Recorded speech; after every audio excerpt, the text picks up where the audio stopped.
Hello నమస్తే అండి, ఎలా ఉన్నారు? ఏ రోజు ఏ వార్త వినాల్సి వస్తుందానని టెన్షన్ పడే రోజుల్లో బతుకుతున్నాం.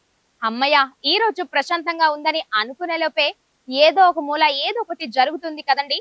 అనుకోకుండా మొన్న ఆహా ఛానల్లో కాకమ్మ కథలు అనే ప్రోగ్రాం చూసానండి. దీపిక అనే సీరియల్ యాక్ట్రెస్ మాటలు వింటుంటే కన్నీళ్ళు వచ్చేసాయి. ప్రతి మనిషికి ఒక కథ ఉంటుంది, ప్రతి కథలో వ్యధ ఉంటుంది అని అనిపించింది ఆమె మాటలు వింటే. ఇప్పటిదాకా మా ఛానల్ సబ్స్క్రైబ్ చేసుకోకపోతే ఇప్పుడే సబ్స్క్రైబ్ చేసుకోండి. ఈ వీడియో నచ్చితే లైక్ చేసి మీ ఫ్రెండ్స్ కి షేర్ చేయండి. చేస్తారుగా? థ్యాంక్ యూ అండి. మా టీవీలో వస్తున్న బ్రహ్మముడి సీరియల్ మీలో కొంతమంది అయినా చూసే ఉంటారు. రేటింగ్ లో టాప్ లో ఉన్న సీరియల్.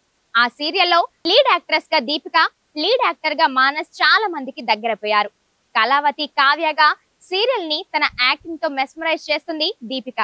ఎప్పుడు గలగల మాట్లాడుతూ నవ్వుతూ నవ్విస్తూ మనసులో ఎంత బాధ ఉన్నా పైకి మాత్రం కనబడనీయకుండా జాగ్రత్త పడే దీపిక మొదటిసారి తన బాధను చెప్పుకుంది. నవ్వే ఆ కళ్ళ వెనుక ఇంత దాచి ఉంచిందా అని ఆలోచిస్తుంటే ఆమె గురించి మరికొంత తెలుసుకోవాలనిపించి స్టడీ చేశాను. ఆడపిల్ల మాత్రమే చేయగలదు అనే విషయం అర్థమైంది. ఆడపిల్లకు చిన్నప్పటి నుంచి రిస్ట్రిక్షన్సే కదండి. చిన్నప్పుడు ఏదైనా చేయాలనుకుంటే చిన్నపిల్లవి నీకేం తెలుసు అంటారు. టీనేజ్ లో ఏదైనా చేయాలనుకుంటే అమ్మో ఈ వయసులో ఏంటి, మన ఇంట వంట లేదు అంటారు. పెళ్ళయ్యాక ఏదైనా సాధించాలనుకుంటే ఇల్లు పిల్లల్ని చూసుకోక అది ఇది అంటావేంటి అంటారు. ముసలితనంలోనైనా ఏదో ఒకటి చేయాలనుకుంటే ముసల్దానివి కృష్ణారామ అనుకుంటూ మూలను కూర్చోక ఏంటి అంటారు. ఏదో సొసైటీ మారిపోయింది, కలరింగ్ ఇస్తాం కానండి, ఎప్పుడు మారదు. మారినట్టు అనిపిస్తుంది అంతే. సెల్ ఫోన్స్ అప్డేట్స్ అయిపోతాయి, ఏఐ టెక్నాలజీ వచ్చేస్తాయి, గాల్లో లేచి ప్రయాణాలు చేసేస్తాం. కానీ ఆడపిల్లలకు మాత్రం ఇంట్లోనూ సొసైటీలోనూ అప్పుడైనా ఇప్పుడైనా ఒకటే రూట్. బ్రహ్మముడి కావ్య అదేనండి దీపిక గురించి చెప్తా. ఏ పని చేసినా మన భుజం తట్టి మేమున్నామనే వాళ్ళుండాలి. ముఖ్యంగా అమ్మా నాన్నలు, స్నేహితులో బంధువులో ఇంకొకరో మోటివేట్ చేసే వాళ్ళు ఉండాలి. కానీ నాకంటూ ఎవరు లేరని దీపిక చెప్తూ కళ్ళు తడిపేసుకుంది.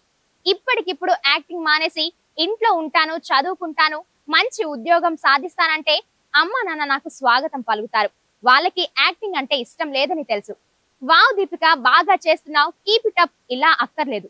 కానీ నీకు మేం తోడుగా ఉన్నాం అంటే బాగుంటుంది కదా, నీకు ఏది ఇష్టమో అది బాగా చెయ్యి అనే ఎంకరేజ్మెంట్ ఉంటే ఇంకా బాగా చేయగలుగుతాను కదా. ఫ్రెండ్స్ ఎవరు నాతో లేరు, నాకు నేనే మోటివేషన్ చేసుకోవాలి. ఒక్కసారిగా చిరాగ్గా ఉంటుంది. నాకు నేనేనా, ఎవరు లేరా బాగా చేయమని, అచీవ్ చేయమని మోటివేట్ చేసేవాళ్ళు ఎందుకు లేరు అని గట్టిగా అరవాలని అనిపిస్తుంది. పూర్ ఫ్యామిలీ అయినా రిచ్ ఫ్యామిలీ అయినా ఆడపిల్లకు ఇంచుమించు ఇలాగే ఉంటుందేమో తెలియదు. కానీ నాకైతే అమ్మా నాన్నతో, ఫ్రెండ్స్ తో, వెల్ విషెస్ తో ఉంటూ అనుకున్నది చేస్తూ సాటిస్ఫైడ్ లైఫ్ గడపాలన్నదే నా ఆశ అని దీపిక చెప్తుంటే ఒక్కసారిగా చాలా మంది గుర్తొచ్చారు. అందరికి ఇలా ఉంటుందని అనను, కానీ ఎక్కువ మందికి ఇలాగే ఉంటుందని మాత్రం చెప్పగలను. దీపిక, నువ్వు ఇంకా ఎన్నో సాధించాలని మీ అమ్మా నాన్నలు నిన్ను అర్థం చేసుకోవాలని కోరుకుంటున్నా. విన్నారు కదండి, వివేకానంద చెప్పినట్టు ఎక్కడ ఆడవాళ్ళకు గౌరవం ఉంటుందో అక్కడ డెవలప్మెంట్ ఉంటుంది. ఉంటాను, మరో స్టోరీతో కలుస్తాను. మీ అంకిత, రవి రిపోర్ట్స్.